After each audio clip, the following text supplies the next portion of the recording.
morning, everyone. Good afternoon. I know we're coast to coast here.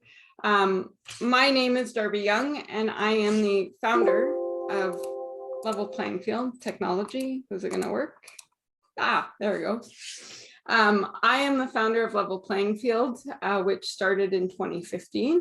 But before I get started, I'm actually sitting in my house in Calgary, Alberta. I'm actually wearing a blue shirt with a blue pinstripe jacket, navy jacket, and I also have shoulder length blonde hair, and I have blue eyes. So I am sort of in all blue for you today.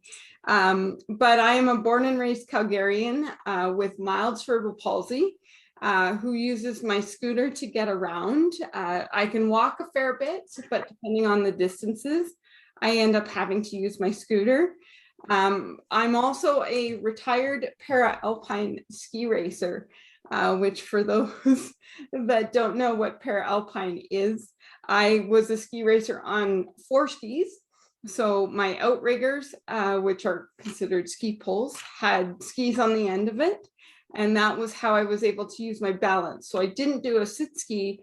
I was actually a standing skier with 4 skis, and competed in all 5 events. Back when I was younger, we were not given the choice to pick which event you'd like. So I was in downhill, super G, giant slalom, slalom, super combined, which is super G and slalom. And there's some days where it was a yard sale and other days I did really well.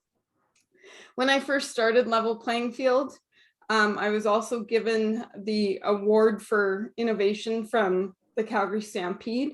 For me, the reason I'm saying that is because when I first started working as a person with a disability, my first ever job was at the Calgary Stampede and was in gates. I was a gate ticket taker and all that fun stuff. So to go full circle from starting there as a person with a disability to starting my company to getting the first award at Stampede was pretty phenomenal. I've also been luckily awarded 2 awards, Canada's Top 40 Under 40. And as my friends say, this year I've been named one of Calgary's Top 40 Under 40. I'm 39, can't win any more Top 40s Under 40 anymore. But one of the biggest ones I think that's happened lately is the Fellowship Darby. For those that don't know, I was lucky enough to be given a shoe line from John Flubog. Because of the way I walk, when I can, I drag my toes, and they were able to provide me with a shoe line that has a sole that we can interchange. Because I love their shoes and I wear them a lot of places, I was dragging them out. And shoes would only last for me anywhere from about 2 weeks to a month. And so in discussions with Flubog, after I really loved a pair, they came back and said, hey, we can't fix the ones you love, but how about we give you your own shoe? And it blew up through COVID. It started just prior to COVID in February and blew up. And now I'm actually in 6 colors. Not just 4, and everybody's wearing them around the world, which is pretty awesome because it also highlights the importance of accessibility and how the company's given back to persons with disabilities and highlighted that we are equal members of society. Okay, so a couple key themes for today is we're going to talk about user-centered design, which is key to understanding disability in the built environment for those that do not have experience living with disabilities. Universal design is crucial to avoid segregating users with disabilities in the public realm, and consistency in the public realm is necessary for overall accessibility. So a couple quick stats that I wanted to provide before we went into too much detail is Canadians with disabilities. There's roughly 5.3 million that have disabilities, which has led to 1 in 7 by 2026. Right now, Stats Canada is saying that's going to end up being about 1 in 5 Canadians, which is somewhere between 7.7 and 8.7 million. So really, there's a need. And the reason I'm saying this is because the big one for me is that everyone is actually temporarily able-bodied. Sooner or later, you're going to end up like me, whether you have a disability or you get hurt or just age. You're always considered a TAB. So TABS, as in temporarily able-bodied, and then I add S because there's multiple people on the call. So how can we design, plan, or build something accessible when we don't deal with inaccessibility daily? So that's designing for accessibility. Universal design is inclusive design, adaptive design, and accessible design, etc. Meaning the idea of designing products, buildings, sorry, give me 1 second. I'm gonna back up 1 sec. There's something, apologies. Okay, technology screws me up always. That's what I love about this. So the idea of designing all products, buildings, and exterior spaces is to be usable by all people to the greatest extent possible. Universal design is not a design style, but it's an orientation to design based on the belief that a disability is not a special condition of a few. It's an ordinary and affects most of us for some part of our lives. If a design works well for people with disabilities, it works well for everyone. Usability and aesthetics are not mutually exclusive.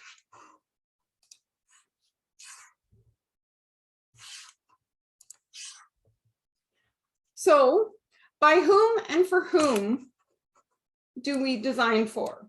So what assumptions and expectations inform design? Here we have Barbie, which of course, when we were younger, we grew up with white Barbie. Now we have Barbie who's of colors. We have Barbie who's in a wheelchair. We have all different types of Barbie.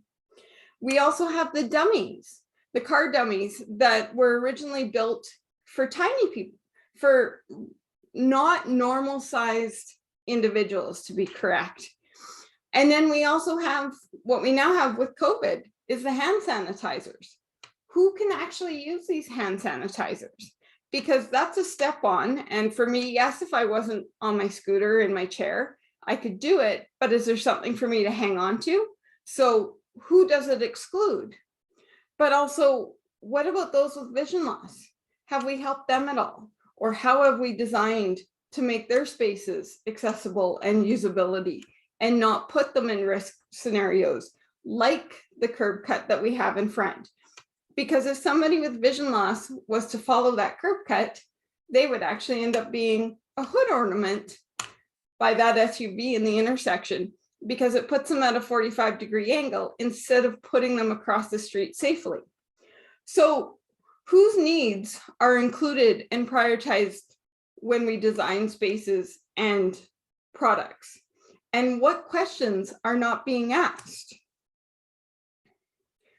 So when you do not intentionally, deliberately include, you will unintentionally exclude.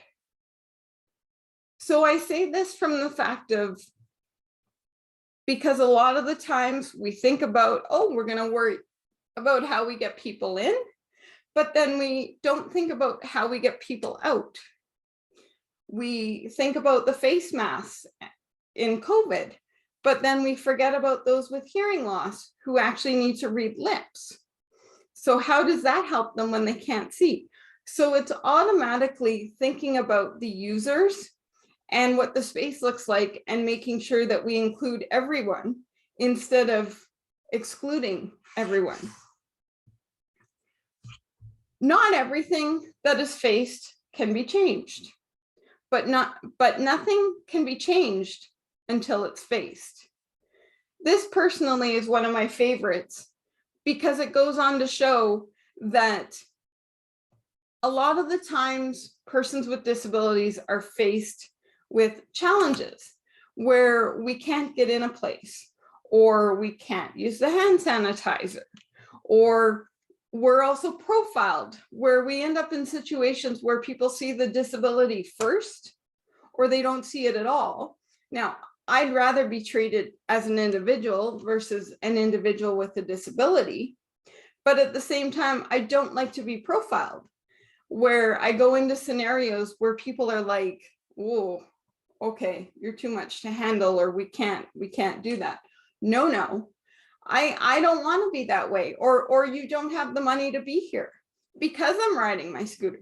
There's all these presumptions that we're making, and I'm finding that especially coming out of COVID or within COVID, because we haven't been necessarily around people and we're all at home, that we're into these mindsets that we're either scared of people, we're scared of how to ask, or we don't know exactly what to do, so we get defensive, which then can be harmful to mental health of all people.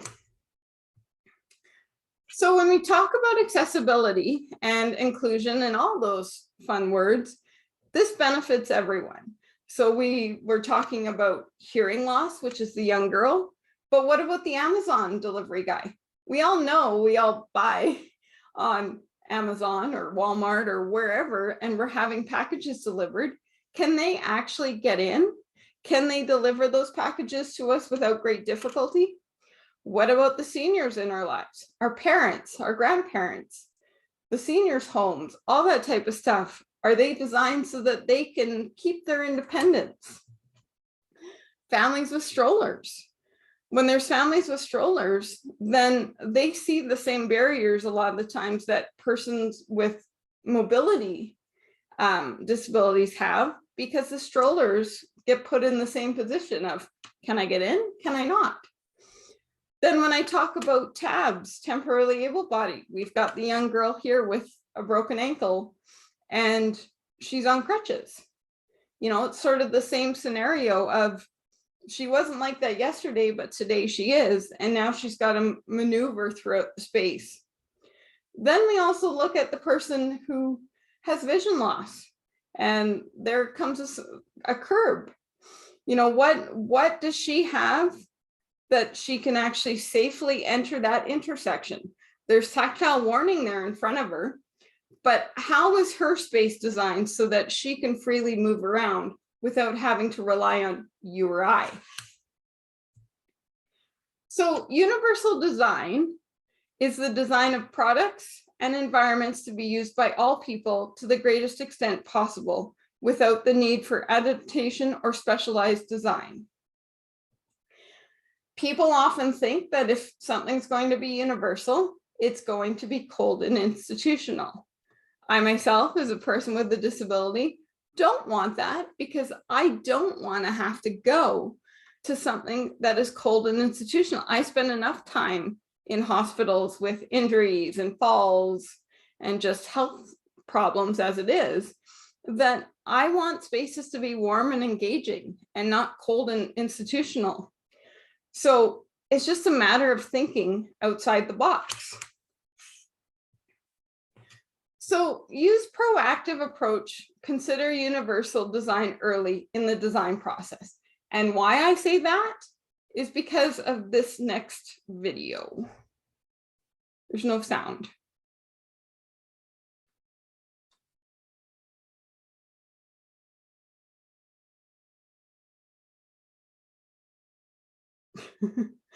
I like to show this because a lot of the times people think push buttons, push buttons, push buttons, push buttons. When we get further in, we'll have a discussion about, you know, push buttons and COVID and the transmission and stuff like that. But a lot of the times too, push buttons are thrown in to think, okay, let's make the space accessible. Push buttons is what it means. And a lot of the times those push buttons get added into scenarios that don't work. Like this, for example. We don't know the back end of the story. This, of course, is an internet find, which we've been using for a while and is quite funny and gets a ton of laughs every time. but it talks about, it shows that people are just randomly implementing accessibility features without any thought. And by doing that, this door is probably around, about $6,000. So that's money not used wisely, instead of using it where it could be in the forefront to help everybody use the space. So disability-led design. Design with people with disabilities, nothing about us without us. Drawing directly from the lived experience and incorporating the actual needs and wants of disabled people. Focus on not curling. Hello. Hi. Did somebody have a question? No? Okay. We please ask the audience to put yourselves on mute. If you could, please. Thanks.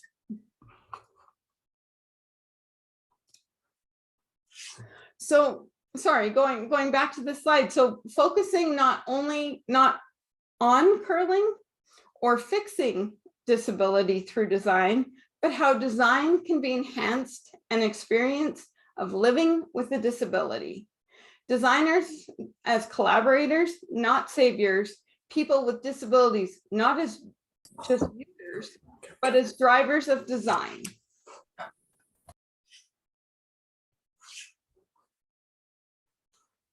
Okay. So nice, but disabled people continue to be the recipients of design. To put another way, too often products and spaces are designed for all people within disabilities. This I'm laughing at. This is a stair climber.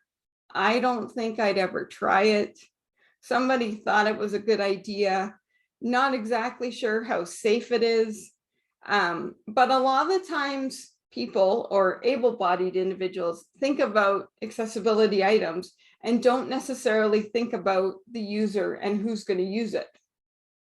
So the results, like the stair climbing wheelchair, the fact that disabled people are often the innovators with a lot of potential to contribute to the design, the products would be more successful and beneficial if they were created in collaboration with the disability community, including, I wonder how many people have an XOXO vegetable peeler at home and know the story behind that.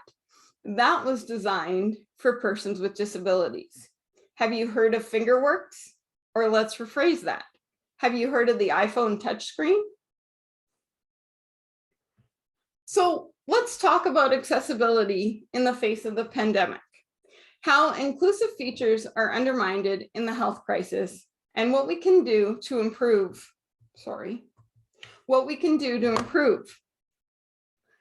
So two of the biggest things that I've sort of said throughout is the hand sanitizer and the design of how those are made. Sometimes it's tabletop and it's easy to use, but a lot of places in government and so on have been using these foot releases where you have to step on it in order to get access to it. And for a person with a disability, that can be extremely challenging for individuals to use. Then we talked about the face masks. Yes, we absolutely need them. And yes, they're, hospitals especially and doctors and everything. But then we also unintentionally forgot about the hearing world and about those that actually need to read lips. I have my closed captioning on another screen. And so I've been watching it, prior to and a little bit during this conversation, but it helps. So for me to go into a scenario where we've got masks and they aren't clear, it's very difficult. My best friend is deaf and requires to look at my lips in order to hear me when we're not on text message. So by implementing masks, but implementing masks that we can't read lips makes it difficult. And those are things that weren't thought of. They happen now because people are starting to use more and more clear ones. But just think that next time you go into a space, what are you doing with your mask? How are you communicating with people? Is there somebody around that's trying to read your lips, like trying to understand what you're saying? Think about it for a second and think about what that would be like for somebody who can't hear and has to heavily rely on the lips aspect. Then we also forgot in COVID, we set up long lines to get our vaccinations and to get, you know, food and drink and stuff like that, because we resorted to smaller groups inside restaurants and stuff. But when we resorted to waiting in line, we forgot about rest areas. We forgot about persons with disabilities, like the gentleman further in the picture with a cane. Where can he sit? Where can he rest? Then we've even got the crutches in the photo as well, like forgetting about those scenarios. Then when we went into patio season, we expanded the patios, but then we forgot how families with strollers, how persons with disabilities would get around those patios. And then we forced everybody onto the road, but did we give the proper safety measures for people to cross? Yes, there's a picture with the ramps and the orange barricades, but has anybody actually tried walking on one of those or tried wheeling on one of those, and how they get placed all over the place and they get moved left, right, and center, and then they get tucked into the barricades so you can't actually use them? So those are all key accessibility, but also COVID items. Okay. Then we also have the shopping, the grocery shopping. We all need to get our groceries. We all want to get our groceries. For me, as a person with a disability, I've never been one to truly go to the grocery store. I've always luckily relied on friends and family or on Instacart or delivery services. But with COVID, one, we were running out of shelving and the items on the shelving, so that people weren't being able to stock items fast enough because of the demand.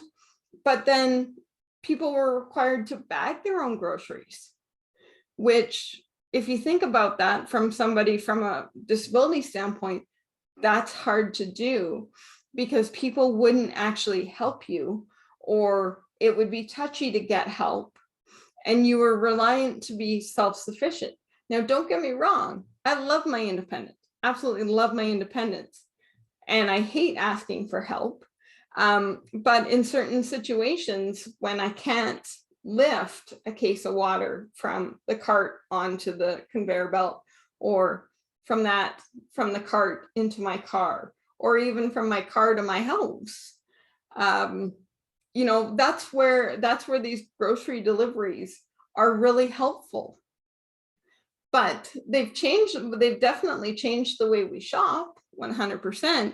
But do they make it easier, or do they hinder everybody's ability? Also with COVID, we've got, of course, a ton of cleaning protocols. We've got, you know, seating that needed to be done. But then when we separate the seating, what have we done about persons with disabilities? What about if you've got a companion? Can they sit next to each other? Can they not? What types of seating? Some seating gets ultimately removed because they don't want to have, especially in corporate world, they don't want to have the reliability of actually cleaning the spaces and cleaning the furniture. So they just ultimately pulled it out of the lobby and put it away, and then left everybody to sort of stand there. So it's all about using furniture, but also using it correctly so that people can and use it. But then also too, if we look at customer service, which is the biggest one, and I find it extremely difficult when we go places and they've got the plastic bearings up at hotels and doctors' offices and stuff like that. I can't hear the person on the other line. So my hearing isn't very good, but yes, I read lips, but it's a hindrance. and it makes life difficult. And then if they're also wearing masks, then you have to ask them to pull the mask down so you can read them. So there's all these types of factors that play in to COVID-19 and for persons with disabilities.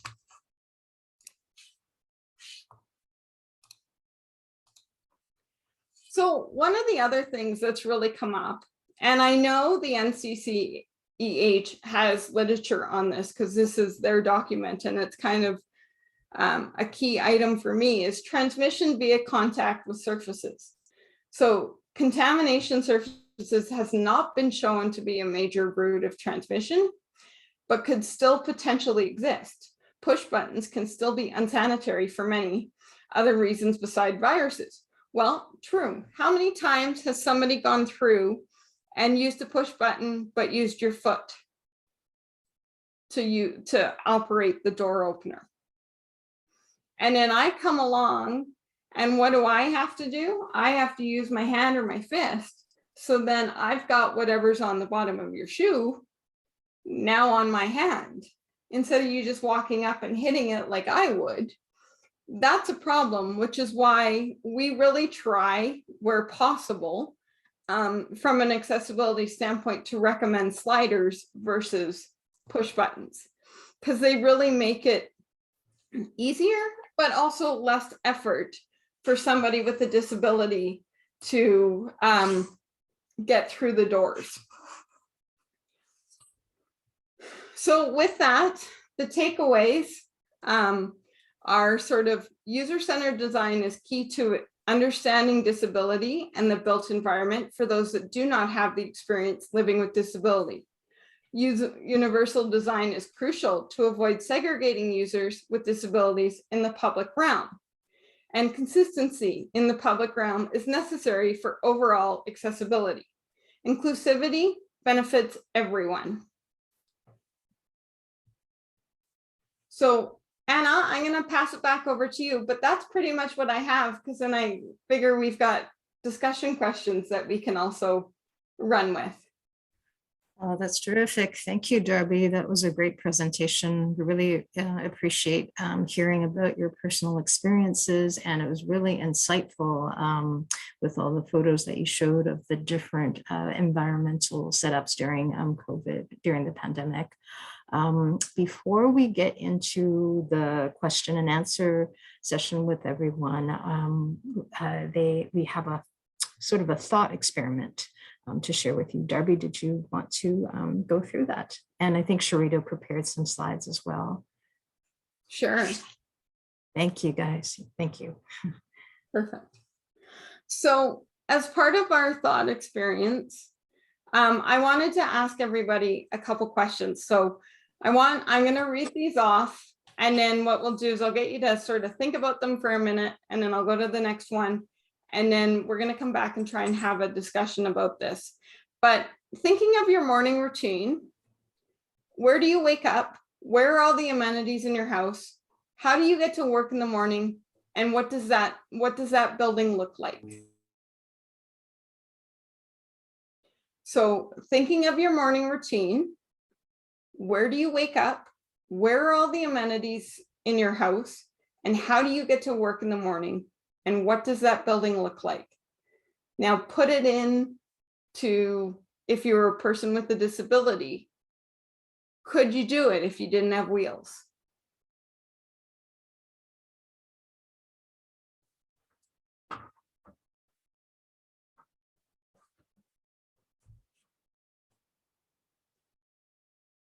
Trudeau, do you want to go to the next one? So the next question is, do you make any stops for coffee or breakfast? If so, what does that look like?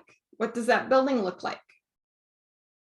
Now imagine you're going through your routine this morning, going through your morning routine, but with a wheeled mobility device, and you're on wheels and you can't leave the ground. No stepping over curbs, up steps, downstairs. How does that impact your morning routine?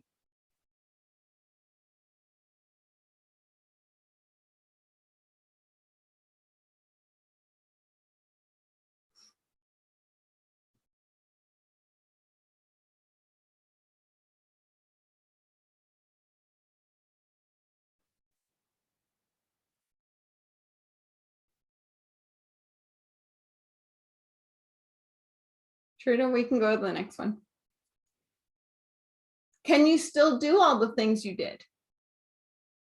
Can you still get from your room to the bathroom to the kitchen without assistance?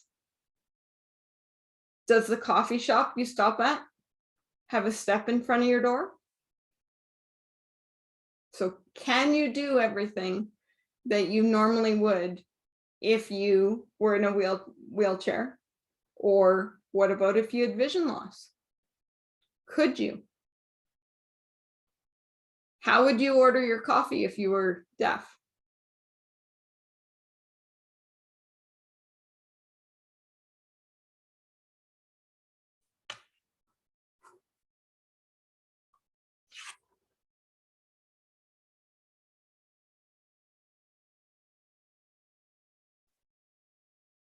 Let's go to the next one. Trina. Can you get into your work using the same route you used before? All without assistance. What are some of the features you would need to make your commute successful?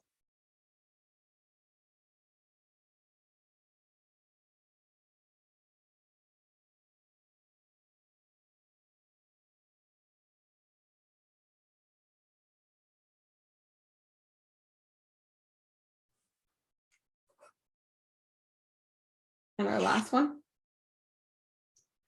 Now, of all these features, which are high contact surfaces? Consider the automatic door openers. Many people use them, even with their feet. What are some of the challenges of these kinds of surfaces in a pandemic?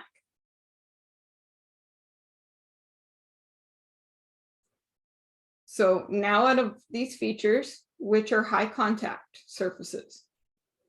Like I said earlier, consider the automatic door openers. Many people use them, even with their feet. What are some of the challenges of these kinds of surfaces in a pandemic?